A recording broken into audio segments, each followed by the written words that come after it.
कलकत्त्यामध्ये medical कॉलेजमध्ये doctor ड्युटीवर असताना 36 तास तिने ड्युटी केली आणि त्याच्यानंतर ती थोड्याशा विश्रांतीसाठी एका जागी गेली असताना तिच्या ज्या पद्धतीने निर्घृण हत्या करण्यात आली, अमानुष तिच्यावर जो अन्याय करण्यात आला, त्या सगळ्या अन्यायाला अक्षम्य आहे असं मला वाटतं.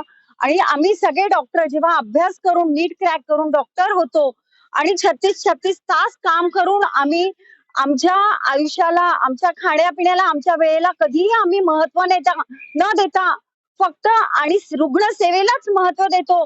अशा ठिकाणी आणि अशा प्रकारचा अन्याय जर होत असेल, तर तो कुणाही साध्या मानवाला सुद्धा मान्य नाहीये. मला असं वाटतं हे म्हणजे अमानुष म्हणण्यापेक्षा अगदी अक्षम्य, ज्याला मनातनं कळकळीनं निघतंय की ह्या माणसाला अगदी शिक्षा झालीच पाहिजे आणि भर चौकात उभा करून ह्या व्यक्तीला शिक्षा झालीच पाहिजे. तरच अशा प्रकारचे अन्याय डॉक्टरांवर काय प्रत्येक स्त्रीवर होणं बंद होणार आहेत. आणि ह्यासाठी सगळ्यांनी आम्हाला खूप खूप सपोर्ट करायचा आहे. नाहीतर हळूहळू वैद्यकीय सेवा कोलमडीस येईल. असे दिवस येतील की कोणीही डॉक्टर होऊ इच्छिणार नाही. तर सगळ्या समाजाने ह्या सगळ्या गोष्टीसाठी आम्हाला सपोर्ट केला पाहिजे.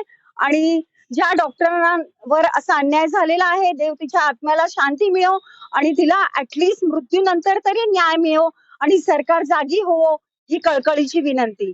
आज सकाळी आमच्या ओपीडी मध्ये जेव्हा आम्ही पेशंटना सांगितलं की आज ओपीडी बंद आहे, तेव्हा पेशंटांनी ज्या पद्धतीने वाद घातला तेव्हा मला खूप दुःख झालं की पेशंटचं दुःख दिवस रात्र समजून घेणारा डॉक्टर स्वतःच्या तब्येतीची काळजी न घेता रुग्णाला सेवा देणारा डॉक्टर, आणि जेव्हा डॉक्टरवर आपबीती येते तेव्हा एकही पेशंट आज पुढे येऊन म्हणाला नाही की डॉक्टर आम्ही या तुमच्या लढ्यामध्ये सामील आहोत. ह्याचं मला दुःख आहे.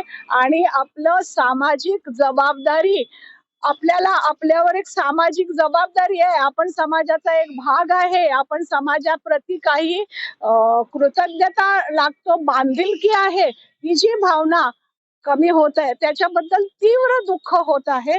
आणि ह्या घटनेचा निषेध करावा तेवढा कमी आहे. म्हणजे बोलता येत नाही अशा पाशवी पद्धतीने हा खून झालेला आहे.